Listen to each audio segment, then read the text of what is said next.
My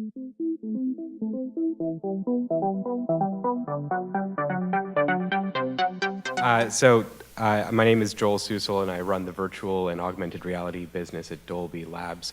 I'll be presenting to you some exciting developments in just a few short minutes, but before I get started, I'd like to introduce a friend and head of studio at Jaunt VR, one of the world's leading purveyors of high-quality cinematic virtual reality, Grant Anderson. Thanks, Joel. Is this working? Hello. Hi. So here's a tip for any future presenters out there. Don't do any demos too close to your presentation. I think you have a bad case of VR face. You definitely don't want that. But we're here to talk about sound today. Sound is incredibly important. It's been important in film, it's been important in television, but it's exponentially important in virtual reality. It's one of the few ways that we have to get the viewer's attention. And we'll talk more about that a little bit later. But first, I'd like to tell you a little bit about Jaunt. Jaunt started as a technology company with our 360-degree camera and our computational photography algorithm, but we really pivoted to become a content and a distribution company to enable storytellers to create amazing experiences in VR. So we're one of the only companies that has an end-to-end platform for virtual reality, from our Jaunt 1 VR camera, which is 24-lensed camera, does full 360 3D. Our cloud-based stitching platform, which makes it incredibly easy to stitch. A lot of people have been talking about how hard stitching is. Well, this is basically upload to the cloud and you're done. So it's incredibly easy, it's fast, and it's very high quality. To our app, our consumer-facing app, which is on iOS, Android, Gear VR, Vive, Oculus, and soon to be PlayStation VR. So basically, we're everywhere. So you can have a very wide reach on our platform. And also our distribution network, our CDN, where we can syndicate across not only our apps, but onto YouTube and Facebook, partner websites like ABC or Disney. So really an entire end-to-end platform to enable easy content creation for VR. It's been proven in production, done over 130 productions in our app currently, from sports to travel and adventure, music, videos, and concerts, and narrative. We're about to release our first 5-part series this month called Invisible that we shot with Doug Lyman. It's going to be amazing, so you guys will have to check that out. But it's been a platform that's been proven time and time again. Here's our lobby and our app, and our 4 main buckets of content there: the film, music, travel, narrative, music. But we're also one of the only platforms currently that's capable of supporting Dolby Atmos sound. So all of these pieces can be encoded in Dolby Atmos. You can use the Dolby Atmos tools, which Joel will talk about a little bit later. They're amazing and a heck of a lot easier to use now. To encode once and then output not only Atmos, but ambisonic B format and various other formats. So our app can actually decode all of those, and you can get the premium experience with Dolby Atmos. So to that end, we've created a special world that we call it, or lobby, that you can see there, that has all of our Dolby Atmos content all in one place. Paul McCartney, Jack White, Revolt, we've done a ton of different pieces of content. They're all available within that world, so you can see the best that Dolby Atmos has to offer with its enhanced spatial sound and all of the special mojo that Atmos gives you. We also have recently announced our third-party publishing program. And this allows anybody who's created VR content to publish on our platform. So you can actually just go to this website, it's the content creators in the upper right corner, submit your piece with all the metadata, and then it gets sent to us. Not everything is accepted on the platform, obviously. I mean, we'll control what's on there, but if it's good and high production value and engaging, there's a good chance that we'll actually release it. So, this allows you an easy way to get your own Dolby Atmos encoded content up on the platform. So we're really excited about it. We've got a ton of submissions so far, and lots of additional content coming to our platform. Another thing I'd like to announce is something that we've been working on for a very long time, many, many months. It's the Field Guide to Best Practices for Cinematic VR Production. So this is everything that we've learned in virtual reality. And it's available at blog.jauntvr.com. You'll see this page there. You can click on that, and you can download the guide. And this guide basically contains everything that we've learned, from camera motion and blocking and framing to distance from camera and stitching and mounting solutions and lighting and how do you rig for that and getting out of the way and remote viewing and everything that we've learned. So it's really amazing. It's taken a lot of effort over 8 months to get this out. It's a living document, so we're going to continue to add to it as we go on. And ironically, the next section up is on sound. So we'll have a lot about Dolby Atmos production. And also all about in this guide is not just the technicalities of how you do this stuff, but also the creative aspects and applications of it. And it will be revised time and time again. After sound, we'll have post-production in terms of compositing and color, and then eventually interactivity. So highly urge you to go to our website, to our blog, and download it and take a look. And also there's a link in there for you to provide feedback. We'd love to hear what you have to say. So I'd like to take a section from this guide and talk about blocking and framing. So lots of people earlier today have been talking about how we've been looking through a rectangle, a frame, for the last 120 years. And it's true, we have. So now we don't have that anymore, right? You're completely immersed in this environment, and viewers can look anywhere. So one of the biggest challenges is, how do we get the viewer's attention? How do we get them to look at that critical moment in our piece? So one of the things we talk about in the guide is the field of view. And this is something I come from, along with many other people in the audience and on stage, from the 3D filmmaking community before VR. And there was always the producers or studio heads coming in saying, hey, you know what? This really isn't 3D to me, because there's nothing poking you in the eye, right? That's good 3D if you've got this gimmicky eye-poking thing going on. And that's kind of bad news, because really 3D is a creative tool and should be used that way. So now we have the similar situation in virtual reality, and that's everybody, because you are now filming in 360 degrees, thinking that you have to have action occurring at all times, all around the camera. If I see one more scene with dancers all around the camera, or clowns, or whatever, monsters, that's one too many. You really want to use that sparingly. Just being immersed in that 360-degree environment and looking around, you feel immersed and connected to that content. So if you look at this diagram, basically most headsets are a 90-degree field of view, and you generally turn your head from side to side 30 degrees each direction. So that basically gives you a total of 150-degree field of view that you want to compose most of your action in, your prime action. And this is how we look in real life, right? You guys are sitting there in the audience. You're not going like this all the time, or at least I hope you're not. The only time you want to do that is when there's something organic in the scene that's going to make you look that way, a car crash, or that monster, or the alien breathing down your neck. And this is where sound is incredibly important, because how do we get the viewer's attention if something is happening behind you and they're not looking there? Well, we have all the tools that we've had before. We've had motion, light, and sound. And we also have now interactive, right? Even in cinematic VR, we can add a layer of interactivity on top, where depending on where you're looking, we can cut and we can rotate the scene around to have them looking exactly where they were looking before, so you make sure they see that action. But we're here to talk about sound today, and sound really is of critical importance. This is one of the main cues that you can use to actually get people to look where you want them to. And Dolby, again, Joel will talk about it a little bit later, but has an amazing set of tools in terms of being able to spatialize sound, to be able to put it wherever you want in the scene, to be able to set the distance and the depth of that sound, and whether you want it to track with your head or not track with your head. And the new Dolby desktop tools makes it incredibly easy for content creators to mix this sound, way easier than it ever was. So don't let the term Dolby Atmos scare you anymore, because it's actually very easy to do. A movie's worth 1,000 words, so I'm going to show you this short video. This is a piece of content called Collisions.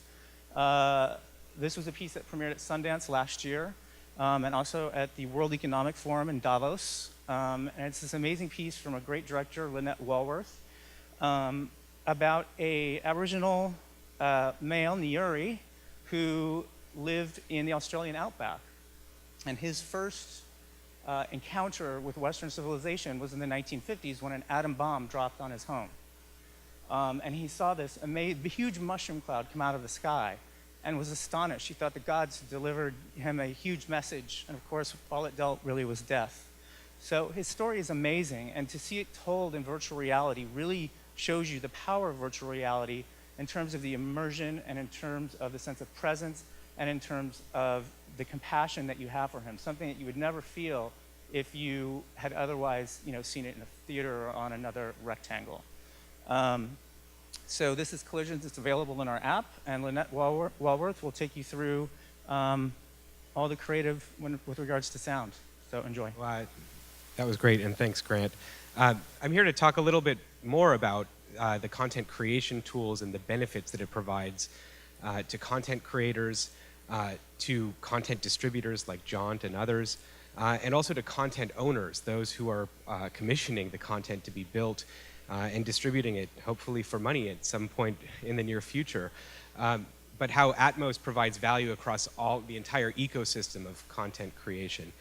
So you may have guessed our solution for audio for what we call cinematic virtual reality, some call it linear virtual reality, others call it 360 video, is based on our core technology called Dolby Atmos, which is fundamentally an object-based solution for defining an audio soundscape.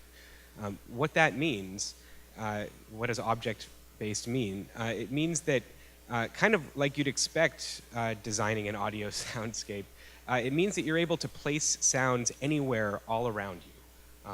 You are able to place them where they belong. Unlike previous solutions that were called channel-based, either beginning with stereo, later evolving to 5.1 and 7.1 and other channel counts, channel-based solutions have been great over the last few decades, but what that means is that you can only place sounds at predefined locations. There are ITU-specified locations of where a 5.1 system, where your speakers belong. And so that's been actually very impactful in a theater environment like the room we're in and a home theater. But when you start to talk about having a frame that's all around you, it seems very arbitrary or you would be lucky if those channels happen to be where you need to place a sound. So the first benefit of Dolby Atmos and Dolby Atmos objects is the fact that you open up your soundscape and you can place the sounds anywhere they belong, wherever they belong. And so the first value of objects is really the precision that they offer. But beyond just precision, we've been talking to content creators. We have engagements with over 150 beta partners who are currently using our Dolby Atmos tools for virtual reality. And because of that wide audience and wide net of partners that we've been working with, we've been actually able to distill out some really important other features that we believe and that content creators believe are necessary for linear virtual reality. And we've implemented that in what we call an end-to-end solution. And let me tell you a little bit about what that means. It means that we offer tools to create the content. It also means that we package up that content in a way that preserves the artist's intent. And we have a way of delivering that experience all the way to the consumer in a way that the artistic intent and all of the features that the content creators has implemented in a piece of content is preserved. We do that with the kind of a two-ended ecosystem, the encoding side and the playback side. So first, I'm going to talk about how content is created using Dolby Atmos. Many of you may be familiar with Dolby Atmos from the fact that there are over 500 theatrical releases that have used it. It's been used in, I think, 7 of the top 10 grossing films for the last 2 years. It's been deeply and widely embraced by the Hollywood community as well as other influential cinematic communities around the world. It's also used for episodic television. So what we've done is we've taken the strength and maturity of those tools and adapted them for virtual reality, as you saw in the video. And so we have these, on the left side of this slide, we have these tools that will create a number of different outputs. We recognize that if anyone's going to use our tools, they certainly want to only mix once. And so we make sure that our tools will output not only a Dolby format, but also other formats, such as stereo, 5.1, and B format. The idea being that when you mix once, you want to be able to deliver to any service around the world that's going to convey your content. So as a result, there are two types of services in the world, and by service I mean OTT, linear OTT VR providers. Jaunt is an example, YouTube is an example, Facebook 360 is an example. So there are two types of services in the world. There are those that implement the Dolby playback solution and those that don't. And we've built our business essentially on creating a delta between those services that implement the Atmos solution and those that don't. And the delta is, so again, you create the content once, it can go to any service in the world, but our value proposition is that it will sound better on a Dolby-enabled service. And the reason it will sound better is for a number of reasons. The experience, the bit rate, the CPU decode complexity, the consistency, and the time to market. Now, I realize that there's a diverse audience here. Some of those benefits may resonate with you, and some of them you may care less about. Unless you're an operator of a service, you probably don't care much about the bit rate as long as it gets to the intended endpoint. You also probably, if you're creative, you don't care much about the CPU decode complexity as long as it does what you expect it to do. But given that this is a highly creative market, an event, let me just explain a few of the reasons why the Atmos solution is better. So the first is the experience. With objects, you have far greater precision than any channel-based solution, and you have far greater precision than ambisonics-based solutions. If you've heard of ambisonics, most of the solutions today use something called first-order ambisonics, or B format. The Dolby Atmos object solution is far more precise, so you can really pinpoint where a sound should be. As you move to higher order ambisonics, you can start to accomplish similar levels of precision, but you start to experience other deficiencies. In particular, because our solution is object-based, what that means is that when you author a sound, you're not only authoring where the sound belongs, geometrically in space, but you can also ascribe other behavioral components to that sound. And this is where it starts to get really exciting. I'll give some examples. Content creators have been talking about the need to have sounds that track with your head and sounds that don't. So some examples of that are if you want to have a musical score, background music, you don't want the sound or what's called the timbre of that to change as the viewer looks around the scene. You want that to remain consistent. Similarly, if you have a narrator, you want the voice of the narrator to remain consistent throughout the piece. But if you have, a door opening, or a knock at the door, or a phone ringing, and that is what's called a diegetic sound. It's something that's happening in the scene. Well, certainly you want that to change depending on where the viewer's looking. And so on a per object basis, Dolby Atmos allows you to define whether a sound is head relative or scene relative. Another example that's we learn about this by actually getting a lot of traction and doing a lot of work with a lot of content creators, is that depending on the types of content, you want to treat different sound effects differently. I'll give some examples. When you're doing a music piece, we've often heard from top artists that they don't want the sound of the snare drum to ever sound different than the sound of a snare drum, regardless of where someone is looking. So for that sound, they want to create an object that bypasses any kind of spatial virtualization, okay? Similarly, bass or drums, they oftentimes don't want to color that with any direction that the viewer might be looking. But on the other hand, if you're observing a virtual concert and the lead singer is running across the stage in one direction, and the lead guitarist is running across the stage in the other direction. Well, that's kind of an impactful moment to actually attach those sounds and to externalize them. And so we are able to, with our object-based solution, to say, how much externalization do you want on each of those objects? Do you want the guitar and the vocalist to be, extra accentuated in terms of spatiality, not so much, or not at all? And that's something that our solution uniquely provides. I'll just go quickly into what our solution looks like. The Dolby Atmos panner runs on top of Pro Tools and allows you to, on a per track basis, move your audio objects where they belong. Along the side, you can also define whether the objects should head track or not, and how much spatialization they should be applied. We also support Cartesian and polar coordinates.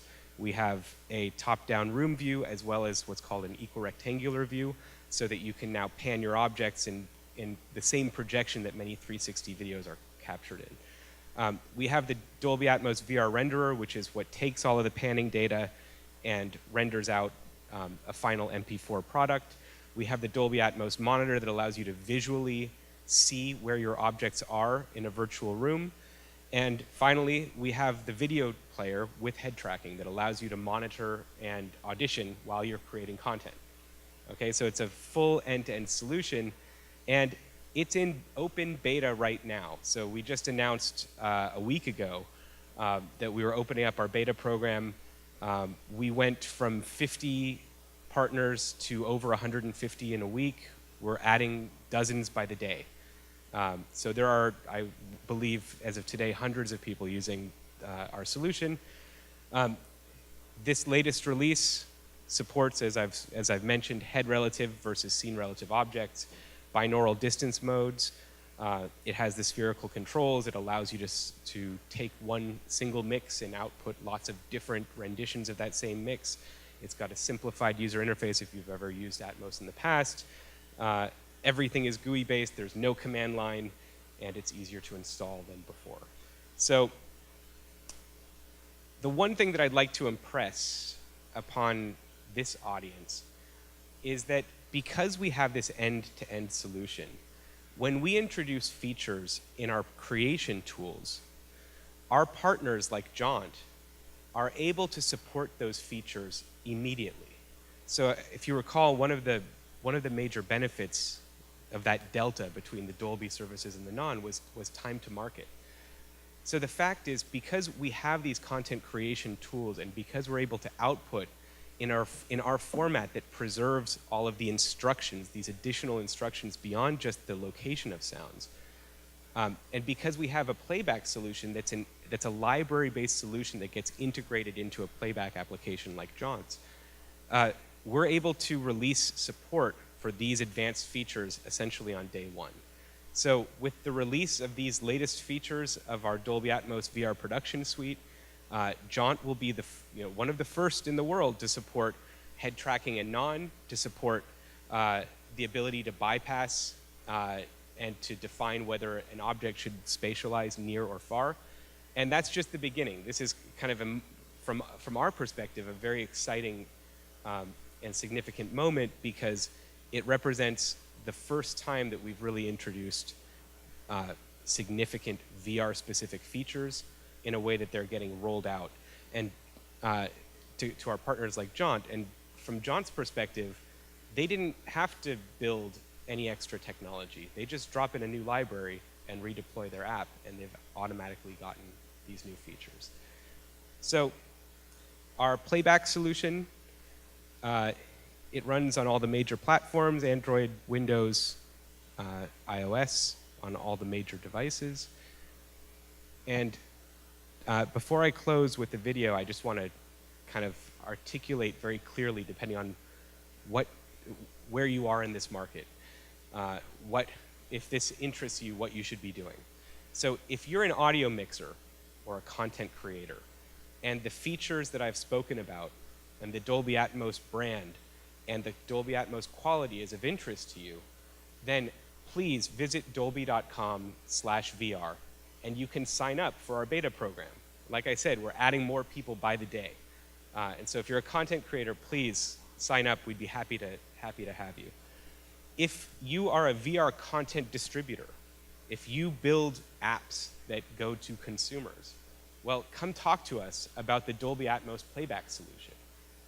Because we believe, number one, we can be your partner. We can bring you new features without you lifting a finger, okay? And if you're a content owner, someone who commissions or builds content and maybe hires audio mixers and has to decide where to distribute your content, well, number one, I would recommend working with a content creator who uses the Dolby Atmos tools.